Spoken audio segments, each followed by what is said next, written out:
안녕하십니까. 소통의 문학 추역 시간입니다. 이번 시간은 지난번 시간에 저희들이 공부를 했던 내택 김액계 개사와 단사와 대상사에 이어서 육효사를 공부를 하려고 합니다. 자, 그리고 육효사의 뜻을 갖다가 전체적으로 잘 이해를 또 하시고 또 지난번 시간에 복습도 겸해서 자, 내택 김액계의 개상과 개사와 단사와 대상사를 간단하게 살펴보고 육효사를 갖다가 공부하도록 하겠습니다. 자, 그러면 개상부터 살펴보도록 하겠습니다. 자, 오늘 저희들이 공부를 해야 될 것은 내택 김액계입니다. 아래는 연못이었죠. 자, 위에는 바람이었습니다.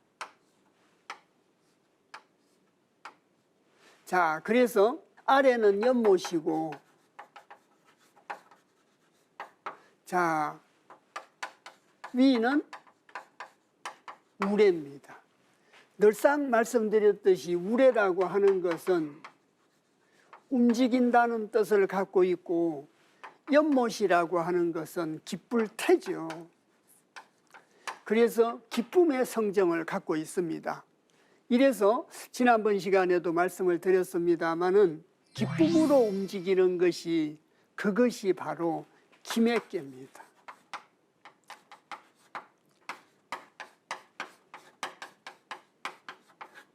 그래서 원래 이 기자라고 하는 것은 돌아갈 기자, 돌아올 기자입니다.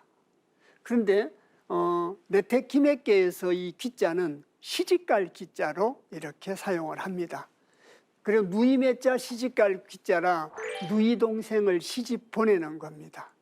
이 누이 동생을 시집을 갖다가 보내는 건데 이 시집을 보낸다는 의미가 무엇인가?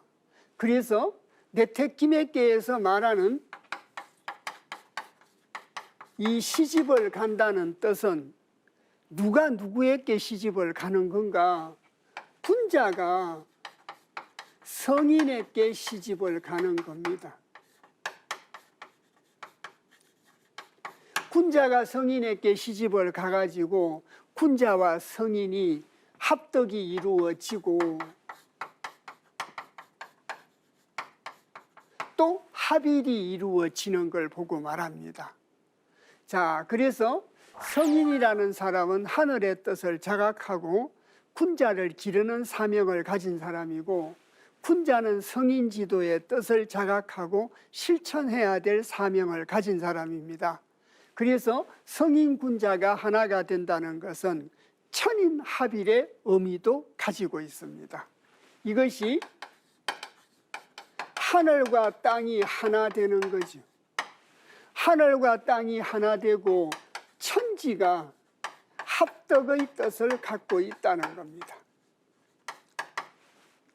천지가 합덕이 되어야 만물이 생하게 되지 않겠습니까?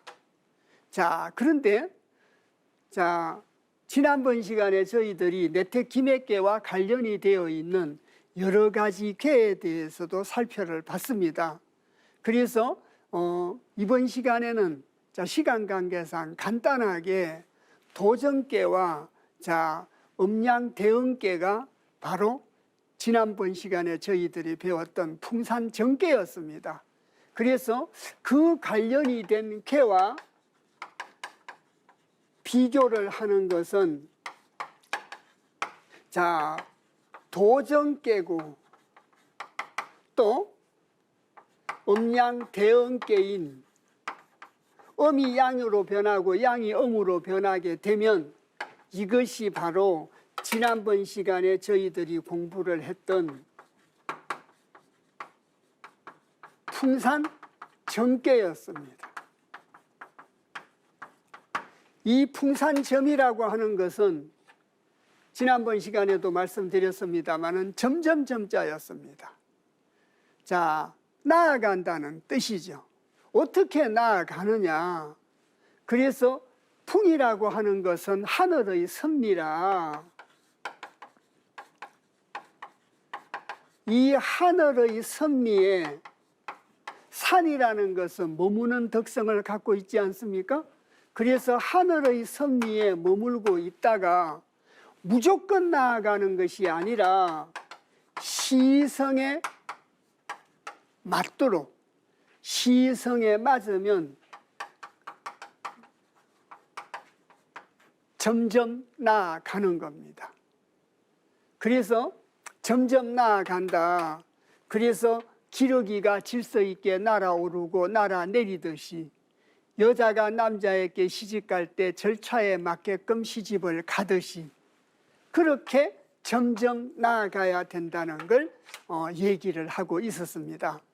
그래서 자, 지난번에 저희들이 공부했던 풍산정계는 부분적으로 기러기와 시집가는 걸 거론을 했다면 본격적으로 시집을 가는 걸 거론을 한 것은 자, 내택 김해계였습니다.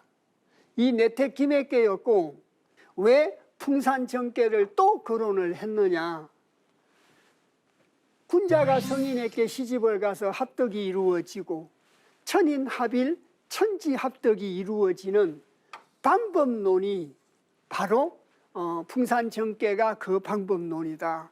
그래서 풍산정계에서 말하는 이 방법론대로 시집을 가는 것이다. 군자가 성인에게 시집을 가는 것이다. 그래서 군자가 성인에게 시집을 가가지고 합덕이 이루어지고 합일이 이루어지는 걸 설명하고 있는 것이 바로 김해계다.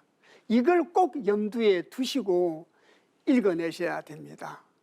자, 이 도학적인 의미를 남자가 여자에게 시집가는 인사적인 것에 비유를 해가지고 시집가는 것에 대한 이치를 설명하고 있는 것이 김해계다. 이렇게 꼭 기억해 주십사 부탁 말씀을 다시 한번 드립니다. 자, 그러면 간단하게 제가 말씀을 드렸습니다.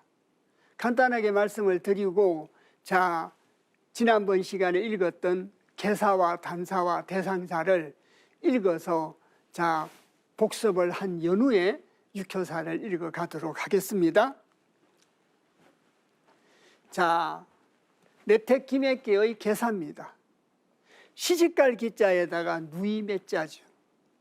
누이가 시집을 간다는 것은 군자가 성인에게 시집을 가는 것이다. 이렇게 오늘도 간단하게 정리를 했었습니다.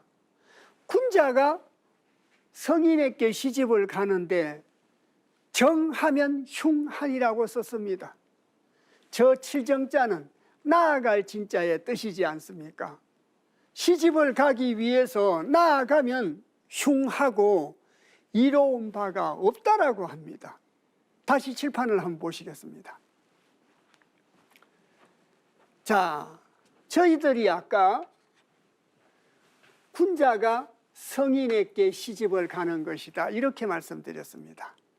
군자가 성인에게 시집을 갈 때는 하늘의 섭리에 머물다가 시성에 맞게끔 나아가라. 그것이 방법론이다. 이렇게 정리를 했지 않습니까?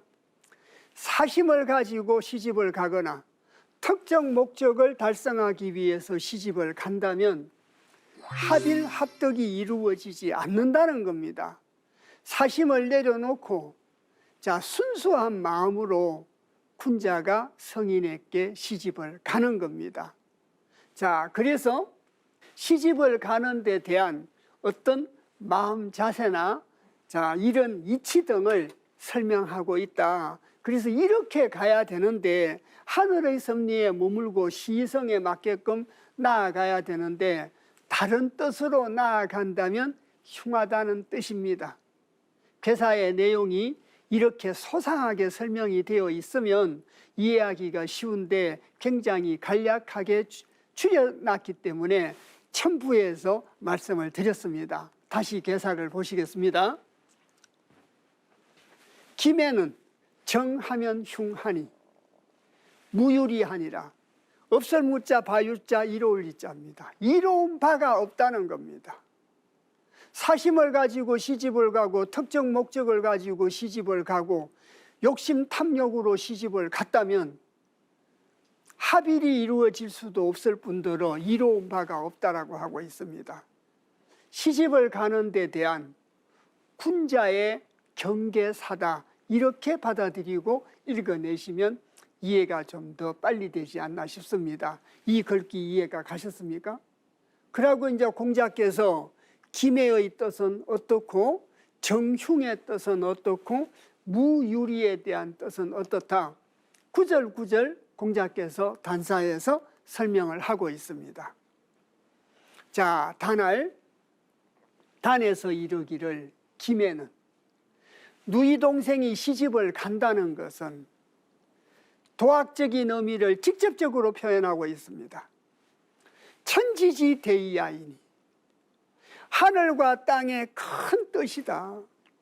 하늘과 땅의 큰 뜻이다. 자, 그 다음 구절까지 읽고 정리를 해서 말씀을 드리도록 하겠습니다. 천지불교, 아니불자 사길교자입니다. 하늘과 땅이 사귀지 않으면, 못하면 만물이 불응하나니, 아니불자 일흥자 흥할 흥자입니다. 만물이 흥하지를 못한다는 겁니다. 천지가 합덕이 되어야 만물이 생하게 되지 않습니까? 천지가 합덕이 되어야 만물이 흥할 수 있습니다. 자, 그것을 군자가 성인에게 시집을 가는 것에 비유를 해서 설명을 하고 있다, 이렇게 공자께서는 풀이를 하고 있습니다. 자, 그래서 천지지대이하이니, 천지불교의 만물이 불응하나니, 그래서 첫 번째, 두 번째 구절이 김해의 어떤 개념에 대한 설명입니다. 김해의 뜻을 갖다가 천지와 결부시켜서 얘기를 하고 있다는 겁니다. 그래서 저희들 64개의 순서도 첫 번째가 중천근계 하늘이고, 두 번째가 중지공계 땅입니다. 그래서 천지가 서로 합덕이 이루어져야 세 번째 만물을 탄생하게 되는데, 그 만물의 탄생이 쉽지 않고 어렵기 때문에 어려울 둔자를 써서 주역 64개 세 번째가 둔께지 않습니까? 그래서 단사의 첫 번째, 두 번째 구절이 김해에 대한 설명이고, 세 번째는 이 김해를 종시원리로 설명을 하고 있습니다. 자, 읽어보겠습니다. 김해는, 누이 동생이 시집을 간다는 것은 인지종시하다. 끝날 종자, 시작할 시자입니다. 종시원리죠. 자, 오늘이 끝나면 내일이 옵니다. 내일이 시작합니다. 낮이 끝나면 밤이 시작합니다. 1년이 끝나면 새로운 해가 시작됩니다. 그것이 종시원리입니다. 봄이 끝나면 또 여름이 오고, 겨울이 끝나면 새로운 봄이 오지 않습니까? 그것이 종시원리라는 겁니다. 그런데 시집가는 것을 종시원리에다가 적용을 시켰습니다. 칠판 잠시 보시겠습니다.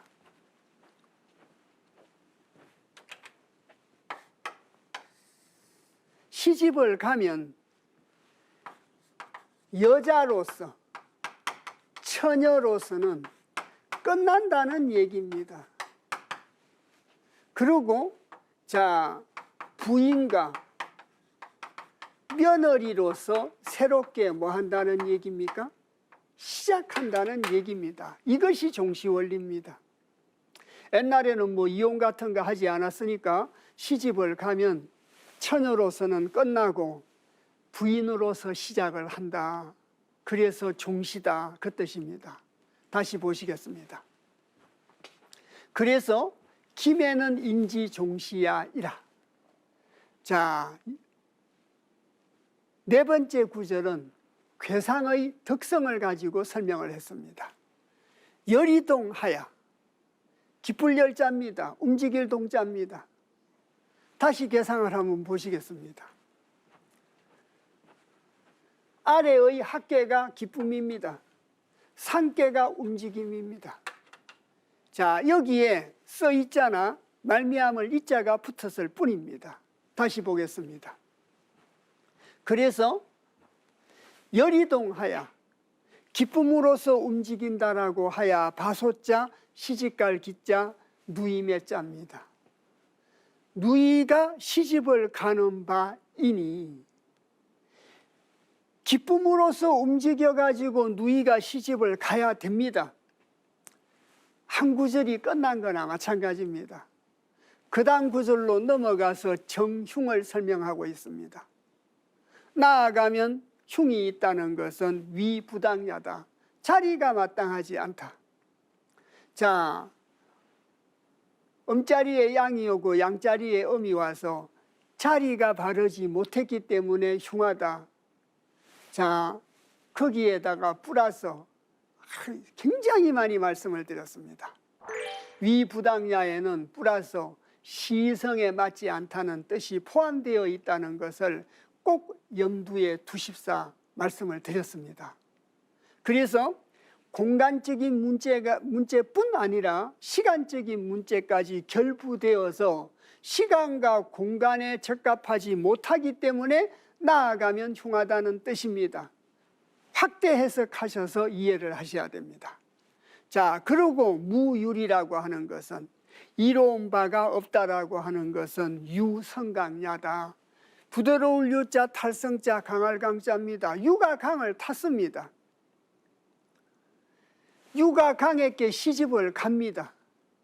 시집을 간 강유는 동격입니다. 그래서 동양에서는 부부가 동격이다라고 말씀드린 적이 있습니다. 부부는 좌우관계입니다. 하늘과 땅은 동격입니다. 역할이 다를 뿐입니다. 부부는 좌우관계로 동격입니다. 역할이 다를 뿐입니다. 성인의 역할과 군자의 역할이 다를 뿐입니다. 그런데 유가 강을 탔으니까 이로울 바가 없다는 겁니다. 계상을 다시 보시겠습니다. 자, 여기 있는 632 초구와 9일을 올라타고 있습니다. 여기 있는 65와 상육이 여기 있는 94를 올라타고 있습니다. 강과 유는 역할의 분담으로서 동격인 관계라고 말씀드렸지 않습니까? 하늘만 있고 땅이 없으면 만물은 흥할 수가 없습니다. 땅만 있고 하늘만 있으면 만물이 흥할 수가 없겠죠. 그래서 계사상편 1장에 건지대시오 곤작성물이라 하늘은 큰 것을 주관하고 땅은 자 이미 이루어진 만물을 갖다가 이루는 것을 담당한다. 만물을 이루는 걸 담당하는 건 땅의 역할이고 시작하는 건 하늘의 역할이라 역할이 다를 뿐이다. 그 말씀 참 많이 드렸습니다. 자, 그래서 단사 마지막 구절을 다시 보시겠습니다. 그래서 무유리는 유성강야이니라. 유가 강을 탔음이니라. 자, 그래서 실천적인 덕목인 대상사로 넘어가 보겠습니다. 상활 택상 유래가 기면이 연못택자에 있을 유자 우레레자입니다. 자, 연못 위에 우레가 있습니다. 그래서 내택 기매지 않습니까?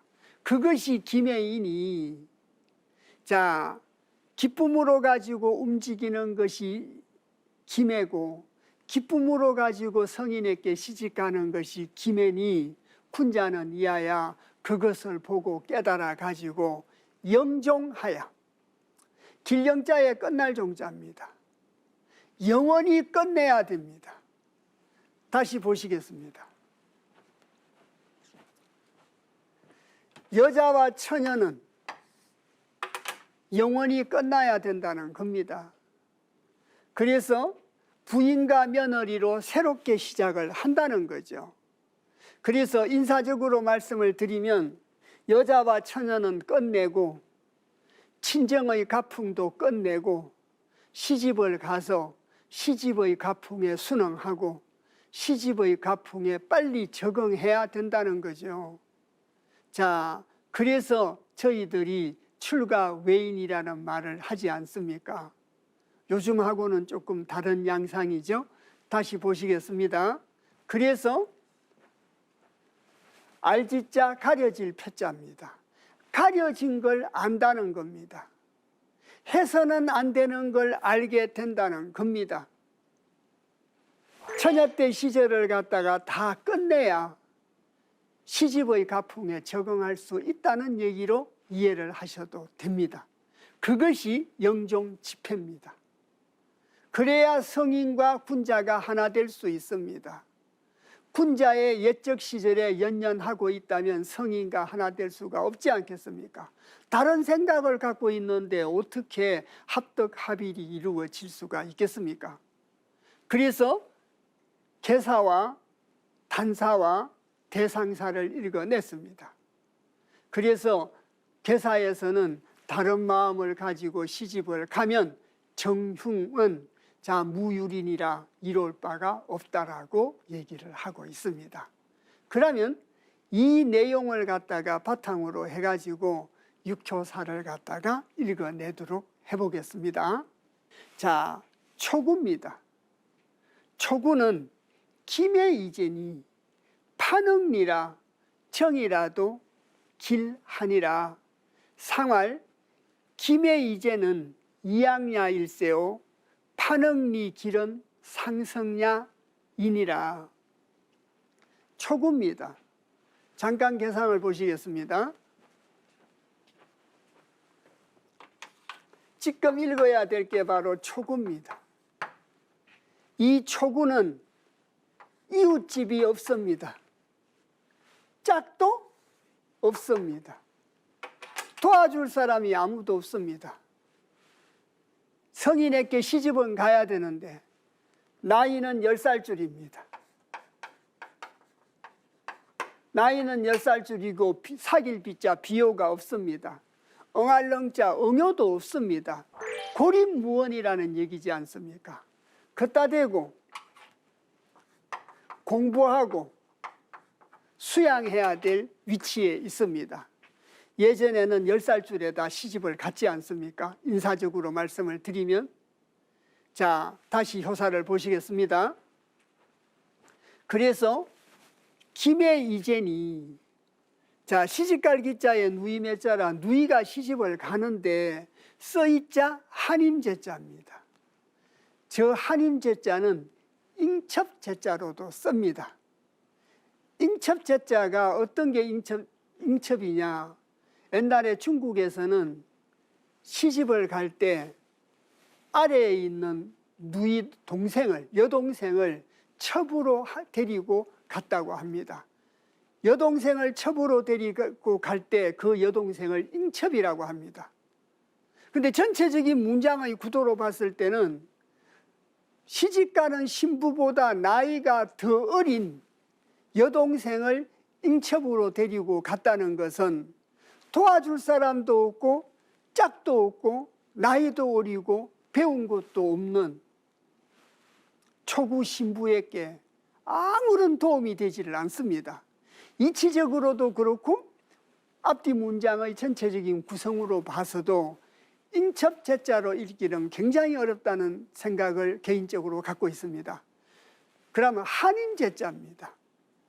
어린 나이에 시집을 가면서 친정집에 있는 여종들 중에 경험이 있고 지혜가 있는 여종을 한임으로 데리고 시집을 갑니다. 시집의 문화에 어느 정도 정착할 때까지 어린 신부를 도우는 거죠. 그래서 어린 여동생을 데리고 가면 도움이 안 되는데 나이가 있는 종 중에 지혜가 있고 나이가 있는 사람을 한임으로 그게 여자종의 높임말입니다. 한임이라는 것이. 그래서 여자종을 갖다가 데리고 시집을 간다면 잘 모르고 어려울 때, 처신이 곤란할 때 지혜를 빌려주지 않겠습니까? 그래서 그 다음 구절 보시겠습니다. 판응리라고 했습니다. 쩔뚝발이 파자입니다. 나이 많은 여종을 한임으로 데리고 시집을 갔기 때문에 혼자 갔더라면 제대로 일을 하지 못해서 쩔뚝발일 텐데 쩔뚝발이가 능알능자 발벌일자 능이 걷는다고 합니다. 한임 덕택에 며느리 역할을, 아내 역할을 제대로 한다는 뜻입니다. 그래서 판응리라도 정이라도 기란이라. 판응리라 나아가더라도 시집을 가더라도 길하다는 겁니다. 하님의 도움을 받을 수 있기 때문에. 이해 가셨습니까? 그래서 ing첩제자로 읽지 않고 한인제자로 읽었습니다. 자, 그리고 공자께서 상활 김에 이제는 시집을 가는데 한임으로서 한다는 것은 써있자 항상 항자입니다. 항상됨을 위해서입니다. 항상 된다는 거죠. 이로써 변치 않고 항상됨을 갖다가 유지할 수 있다는 겁니다. 하님이 도와주니까요. 그리고 판응리 길이라고 하는 것은 쩔뚝발이가 능히 걸어서 길하다고 하는 것은 서로 상자 받들 성자입니다. 또 이을 성자입니다. 서로가 있는 거죠. 시집을 가서 성인군자가 서로를 잇습니다. 하나가 된다는 얘기입니다. 합덕 합일이 된다는 얘기입니다. 그래서 나이가 어리고 배운 것이 없고 수양도 더 쌓아야 되고 도와줄 비요도 없고 짝이 되는 응요도 없음에도 불구하고 한임을 데리고 시집을 갔기 때문에 쩔뚝발이가 능히 걸을 수 있게 되고 서로를 갖다가 이을 수 있게 됐다. 자, 그러면 시집을 가서 역할을 제대로 수행할 수 있지 않겠습니까? 이해가 가셨습니까? 그 다음 2호를 읽어보겠습니다. 2호는 군자의 자리죠. 잠깐 보시겠습니다. 이 2호는 중을 얻은 자리고 5호도 중을 얻은 자리입니다. 여기 있는 이 2호는 5호 성인과 짝입니다. 9호는 양이고 6호는 음이라 음양 합덕이 이루어집니다. 군자와 성인이 합덕 합일이 이루어질 수 있는 자리라는 겁니다. 그런 배경을 갖고 있습니다. 그러면 구이효사를 읽어보도록 하겠습니다. 자, 구이는 묘능신이 이유인 지정하나니라. 상활 이유인 지정은 미변상야이니라. 자, 이 구절을 구체적으로 살펴보도록 하겠습니다. 애꾸는 묘자입니다. 능할능자 볼시자입니다.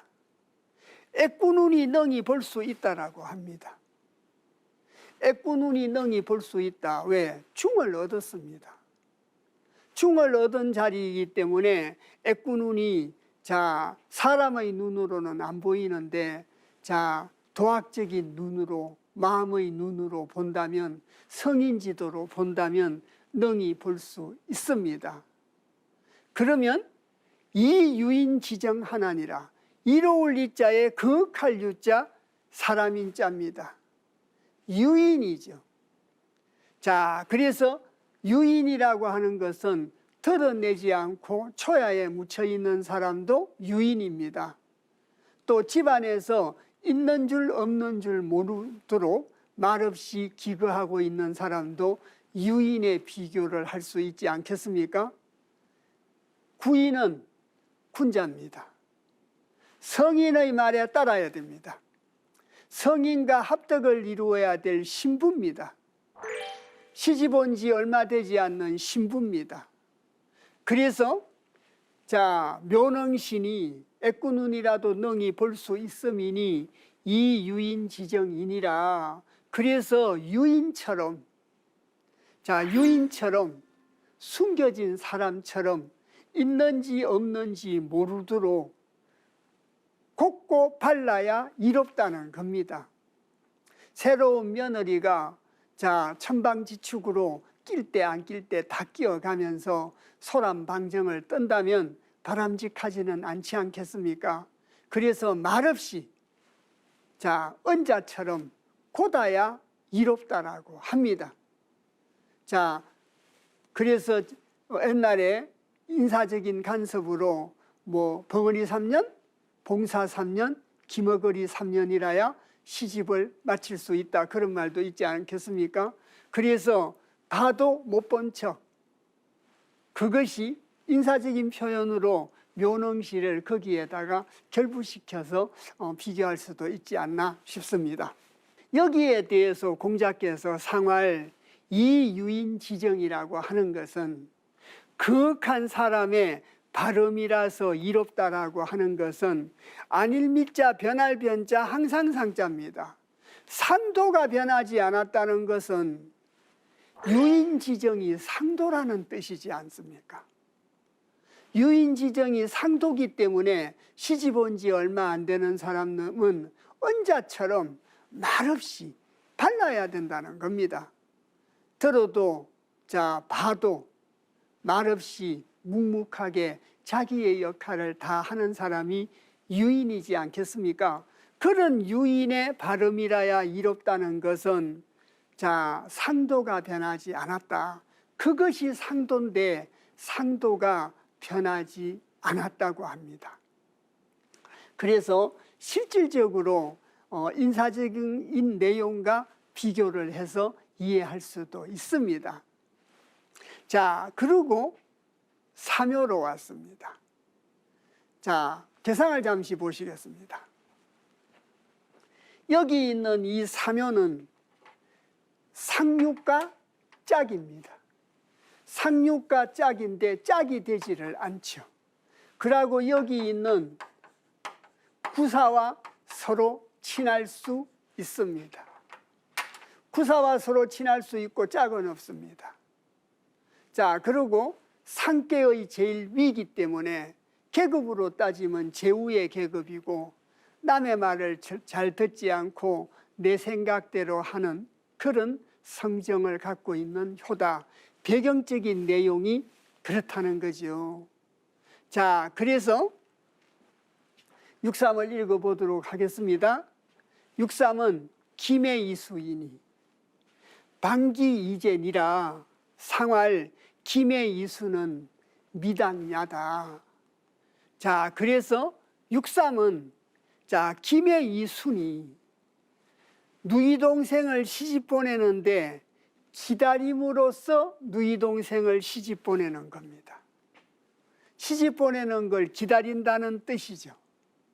시집 보내는 걸 기다림이니 방기 이젠이라 되돌릴 반자 시집갈기자 써있자 한임제자입니다. 그래서 되돌아가 가지고 한임으로서 시집을 감이니라. 한임으로서 시집을 가야 된다라고 하는 것은 마음을 비우고 나를 낮추고 또 육아 강을 타면 안 되는데 그런 게 있다면 내려놔야 된다는 얘기가 되겠죠. 한임이라고 하는 것은 아까도 말씀드렸지만 나이가 들고 지혜가 있는 여자 종을 높인 말이 한임입니다. 여러분들께서 TV에 사극 같은 걸 가끔 보실 때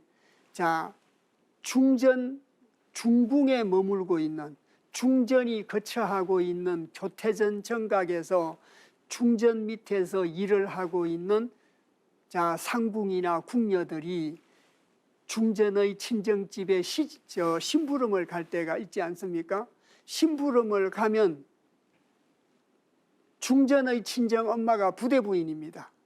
그 부대부인이라는 사람은 지체가 굉장히 높은 사람입니다.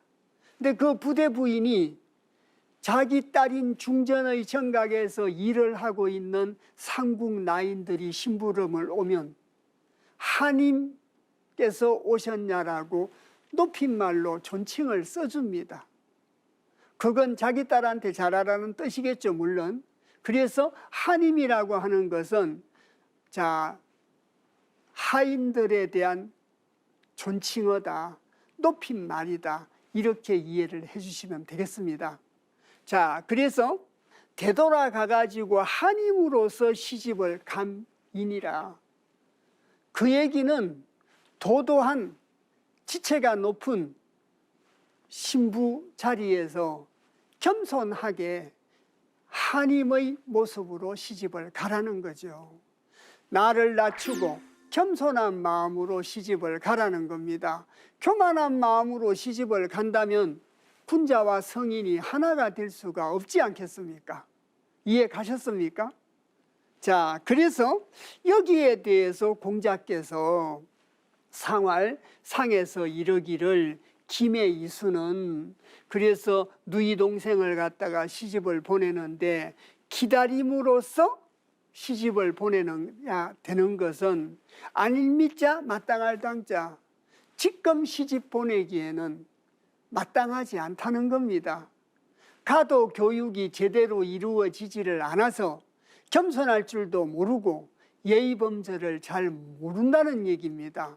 그래서 공부를 많이 하고, 공부라는 게 꼭 학교를 많이 다녀서 하는 건 아니지 않습니까? 가정교육을 받고 또 체험을 통해서 얻는 게 있어서 나름대로 직접 경험, 간접 경험을 통해 가지고 공부를 하면 스스로 낮출 줄 알게 되지 않겠습니까? 그래서 낮출 줄 아는 것이 바로 겸손이고, 겸손이라는 것은 지상경계에서 존의강이라고 했지 않습니까? 상대방을 높임으로써 빛나는 것이 겸손이다. 비불가유다.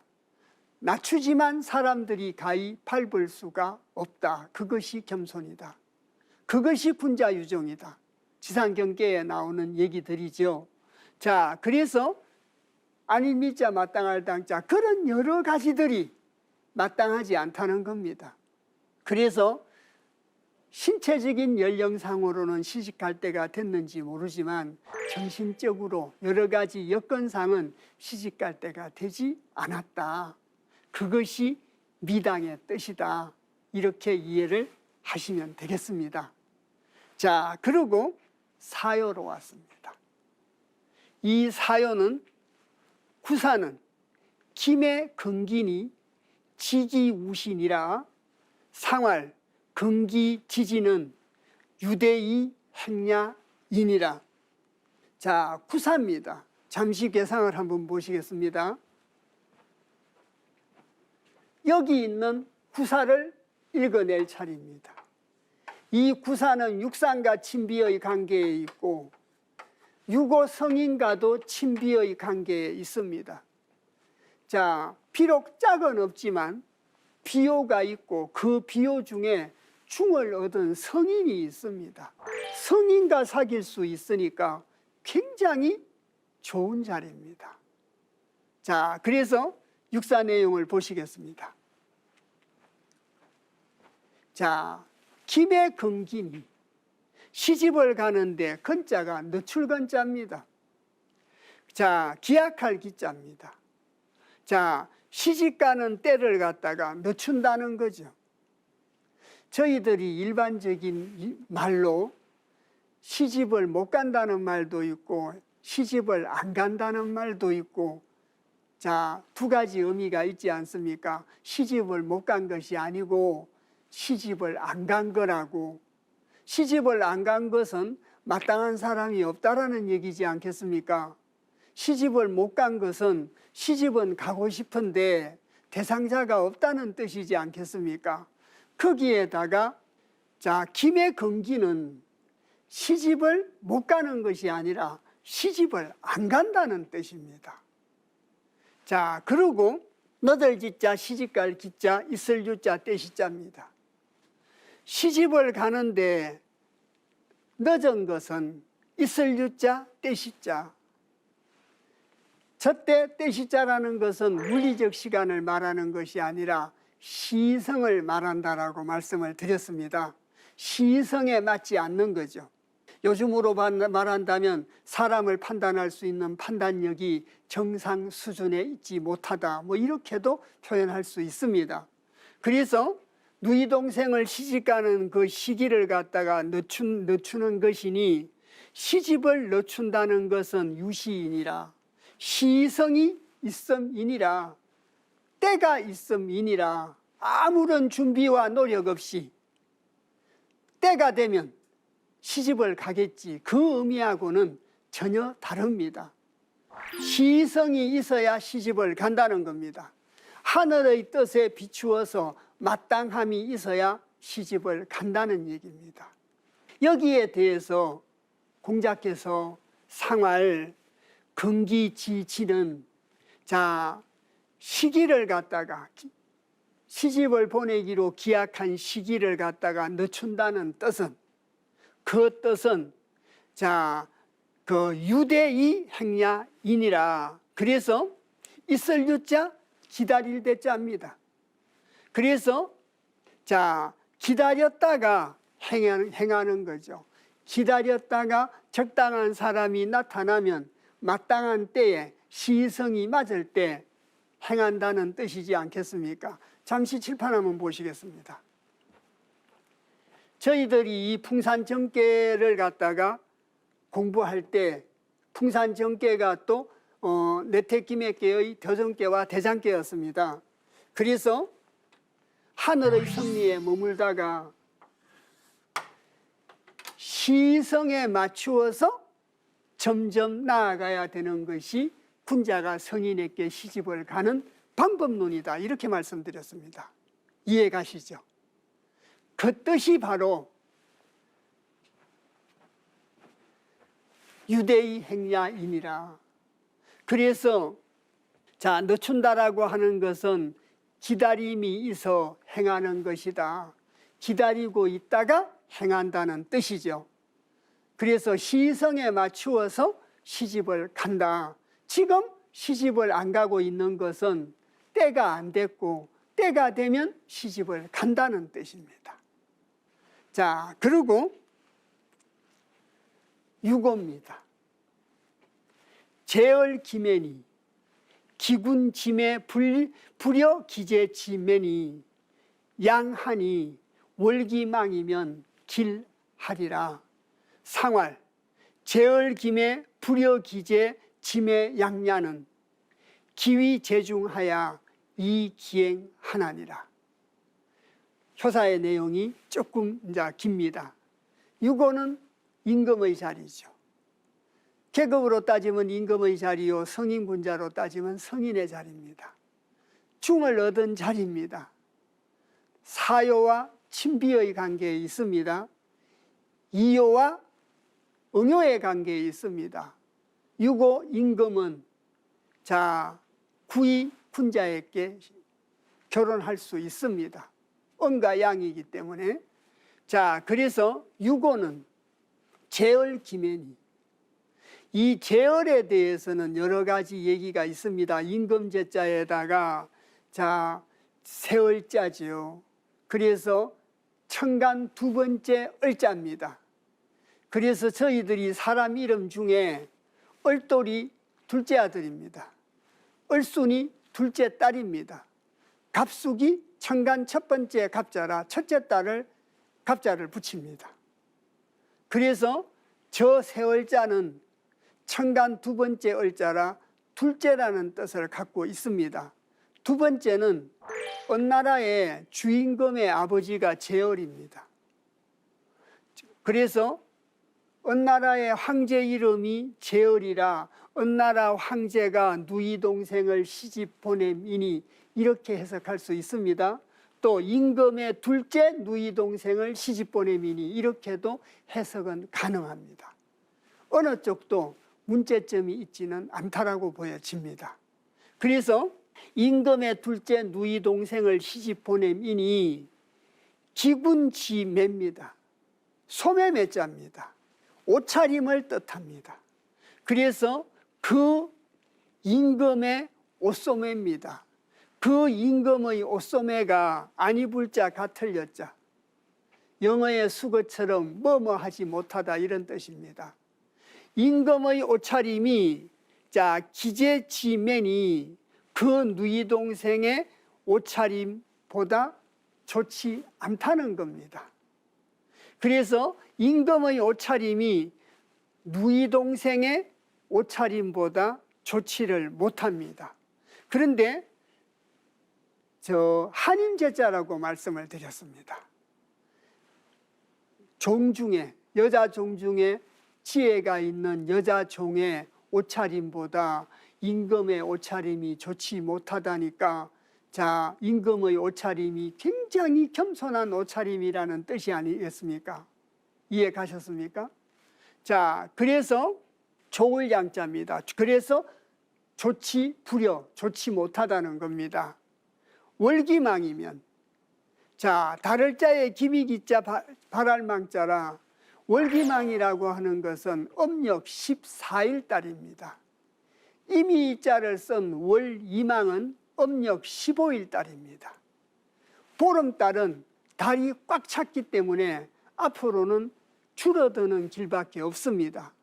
그래서 보름달이 꽉 찼다는 것은 교만을 의미합니다.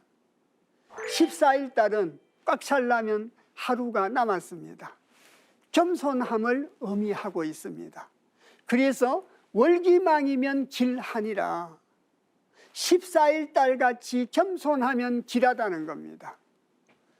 임금의 옷차림이, 자, 한임의 옷차림보다 좋지 못하니 월기망이면 겸손하니 길하다는 뜻입니다. 이해 가셨습니까? 자, 시집을 가는데 겸손하게 한다는 거죠. 자, 대상을 보시겠습니다. 이 효로 따지면 유고 임금이 하급관리한테 시집을 가는 겁니다.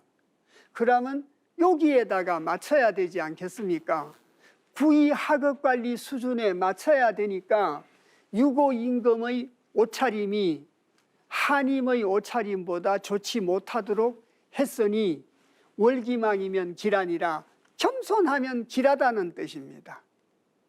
자, 그래서 여기에 대해서 공자께서, 자, 임금의 둘째 누이 동생을 시집 보내는데, 자, 한임, 잉첩의 옷차림보다 좋지 못하다고 하는 것은 기위재중하야, 극이자 자리위자 이설제자 가운데 중자입니다. 그 자리가 중에 있지요. 오요는 중을 얻은 자리지 않습니까? 진리를 자각했는데 옷차림 그게 무슨 의미가 있겠습니까? 그래서 자, 기위재중하야, 그 자리에 중자리에 있습니다. 그 자리가 중에 있다 하야 이기행야이니라, 기함으로써 행함이니라. 중도를 바르게 행하니까 얼마나 기하겠습니까? 옷차림은 겸손하게 하고 행동의 기함으로써 성인과 군자가 합덕이 이루어지는 거죠. 자, 성인과 군자의 합덕이, 자, 기한 행동으로서 합덕이 이루어지는 것이지 옷차림으로 이루어지는 건 아니라는 겁니다. 자, 그리고 마지막 표입니다. 상육은 여성강 무실이라 사귀양 무열이니 무유리하니라. 상활, 상육 무실은 성어 광야이니라. 그래서 초연은 시집을 갈 때 한임으로서 시집을 갔습니다. 시집가는 유형에 따라서 기라고 흉함을 갖다가 설명을 했습니다. 상효는 원래 교만한 효지 않습니까? 그래서 상육은 자리가 바릅니다. 음자리에 음이 왔습니다.